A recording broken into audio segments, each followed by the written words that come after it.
दोस्तों का आज के अपने इस नए वीडियो में हार्दिक स्वागत करता हूं। जी हाँ दोस्तों, प्रतिदिन की तरह आज भी हमारे पास विषय है आप सबों से बातचीत करने का। और आज का जो विषय है, जो सब्जेक्ट है दोस्तों, वो है हमारा क्रोध। जी हाँ, हमारा और आपका, हम सबों का गुस्सा। इस पर हम बातचीत करेंगे। दोस्तों, लोहे से लोहे को काटा तो जा सकता है, परंतु क्या आग को आग से बुझाया जा सकता है? जी नहीं, बिल्कुल नहीं। तो आग को बुझाने के लिए क्या चाहिए? पानी। ठीक उसी प्रकार क्रोध को क्रोध से शांत नहीं किया जा सकता। अगर कोई व्यक्ति गुस्से में, क्रोध में आपसे पेश आता हो और आप भी अगर क्रोध में उससे पेश आएंगे, उसके साथ बातचीत करेंगे, तो मामला ठंडा होने वाला है नहीं। तो प्लीज, अगर वो क्रोध में है तो आप विनम्र हो जाएं और विनम्रता से अपनी बातें रखें। पहले उसकी सारी बातें सुन लें। उसके क्रोध को उतारने का जो तरीका है वो ये है कि जब तक वो पूरी अपनी दिल की भड़ास नहीं निकाल लेगा, वो शांत नहीं बैठेगा। तो पहले उसकी सारी बातें आप शांति से सुने और ठीक उसी शांति से, विनम्रता से उसे सहज लहजे में अपना जवाब प्रस्तुत करें। और देखिए, सामने वाला व्यक्ति बिल्कुल ही शांत हो जाएगा, ठंडा हो जाएगा। अगर वो इंसान होगा तो, मैं बैलों की बात नहीं कर रहा हूँ, दो पैर के बैल भी होते हैं। जी हाँ, हम इंसान रूपी शरीर में जब ये कम हो, भेजा कम हो, तो उसे हम बैलों की संज्ञा देंगे। तो चलिए दोस्तों, इसी गुस्से पर एक कहानी आप सबों के सामने मैं प्रस्तुत करना चाहता हूँ कि सिकंदर, जी हाँ, महान सेना नायक सिकंदर, जिसके नाम के साथ महान भी जोड़ा गया था, सिकंदर महान। और मुझे ये नहीं मालूम कि उसके नाम के साथ महान जोड़ा किसने था, परंतु जहां तक मुझे लगता है, जी हाँ, ये मुझे लगता है। आपको अगर कुछ और लगेगा तो आप प्लीज कमेंट के माध्यम से जरूर मेरे साथ अपने विचार व्यक्त कीजिएगा। कि जहां तक मुझे लगता है कि उसके माता पिता तो उसके नाम के साथ महान सब जोड़े नहीं होंगे।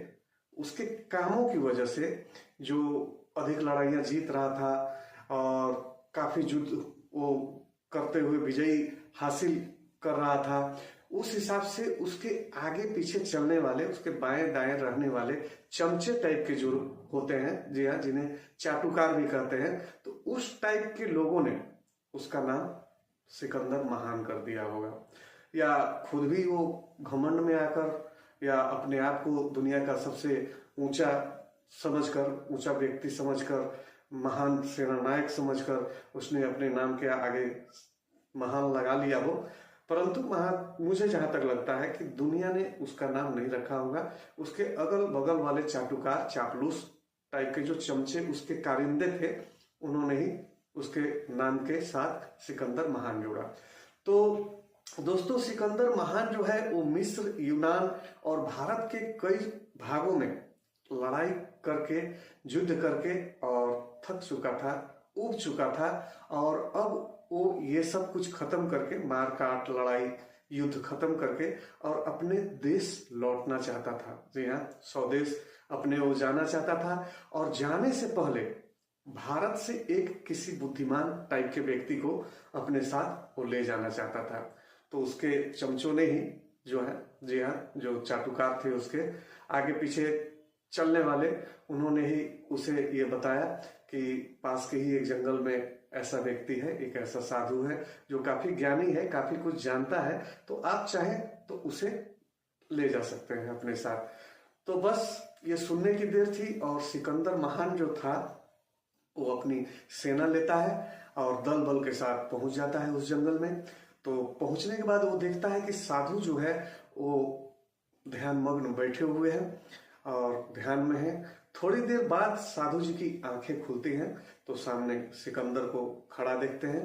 तो सिकंदर कहता है कि हे साधु, मैं तुम्हें अपने साथ अपने देश ले जाना चाहता हूं, सो चलने के लिए आप तैयार हो जाओ। तो साधु जी का जवाब था कि आपको जहां जाना है जाओ, मुझे कहीं नहीं जाना। और सिकंदर को ना सुनने की आदत थी नहीं। उसने कहा शायद तुम्हें, साधु से सिकंदर ने कहा कि शायद तुम्हें ये नहीं पता कि तुम किससे बातें कर रहे हो, मैं हूं सिकंदर महान। फिर साधु जी ने उन्हें अपने जवाब को दोहराया और बताया कि आप चाहे जो भी हो, सो मैं कहीं जाना नहीं चाहता हूँ और आप चाहें तो यहाँ से चले जाएं। इतना सुनने के बाद सिकंदर को काफी क्रोध आ जाता है, काफी गुस्सा आ जाता है और गुस्से में सिकंदर जो है अपनी तलवार निकालकर और साधु की गर्दन पर रख देता है कि चलते हो और नहीं अगर चलते हो तो मरने के लिए तैयार हो जाओ, क्योंकि मैं ही हूं सिकंदर महान। तो साधु जी कहते हैं तुम चाहो तो मेरी गर्दन उड़ा सकते हो, जी हाँ, मेरा गला काट सकते हो, परंतु इसके बाद तुम अपने नाम के साथ महान शब्द कभी मत जोड़ना। इसलिए मत जोड़ना कि तुम मेरे दास के भी दास हो, तुम मेरे नौकर के भी नौकर हो, ये साधु जी ने कहा। इसलिए मैं तुम्हारी बातें क्यों मानूं, जो कि मेरे दास का दास है, मेरे नौकर का नौकर है, उसकी बातें मैं क्यों मानूं। तो सिकंदर को बड़ा ताज्जुब हुआ। उसने पूछा क्या मतलब है तुम्हारा, बताओ। तो साधु जी ने उसे कहा कि क्रोध जो है वो मेरा दास है, जब तक मैं ना चाहूं तब तक वो मुझ पर जो है वो हावी नहीं हो सकता। और तुम क्रोध के दास हो, जी हाँ, और क्रोध को तुम बस में नहीं रख पाते, क्रोध ने तुम्हें अपने बस में रखा है। सो तुम मेरे नौकर के भी नौकर हो, तो तुम्हारा ओहदा जो है वो मुझसे काफी नीचे है। जो मेरे नौकर के नीचे है उसके साथ मैं कैसे जाऊं या उसकी बातें मैं क्यों मानूं। ये बात सुनने के बाद सिकंदर बड़ा लज्जित हुआ, जी हाँ, बड़ा शर्मसार हुआ उस साधु के सामने और सिर झुकाया और वहां से अलविदा हो गया, चला गया, जी हाँ, साधु जी को बिना लिए हुए।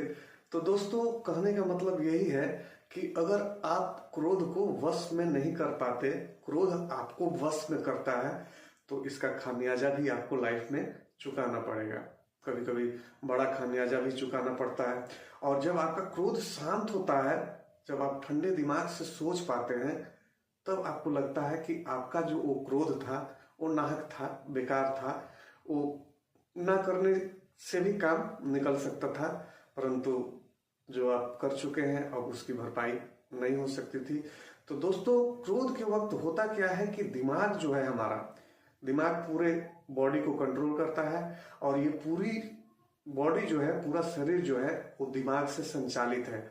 और जब आप क्रोध में होते हैं, गुस्से में होते हैं, उस वक्त दिमाग को लकवा मार जाता है, जी हाँ, वो अपंग हो जाता है। और अपंग जो दिमाग है, लकवाग्रस्त जो हमारा ब्रेन हो जाता है, उस वक्त वो सही निर्णय लेने की स्थिति में नहीं होता। इसलिए हम गुस्से में कुछ गलत कर बैठते हैं, बाद में पछताते हैं और फिर कोई फायदा होता नहीं। तो चलिए दोस्तों, आप सभी से मेरा यही निवेदन है कि आप सभी भी इसी तरह क्रोध को, जैसे साधु जी क्रोध को अपना दास समझते थे, अपना नौकर समझते थे, वैसे आप भी अपने लाइफ में क्रोध को, गुस्से को अपना नौकर समझें। जब तक आप ना चाहें तब तक आपका वो नौकर हरकत में ना आए। तो चलिए दोस्तों, मेरे कोई भी वीडियोज अगर आप सबों को किसी भी कारण से अच्छे लगते हो तो प्लीज मेरे इस चैनल को सब्सक्राइब जरूर कर लीजिएगा। और बातें अच्छी लगती हो, प्यारी लगती हो, तो मेरे इस वीडियो को भी लाइक कर दीजिएगा। और इसी के साथ धन्यवाद मुझे सुनने के लिए और मेरे इस वीडियो में अभी तक मेरे साथ बने रहने के लिए।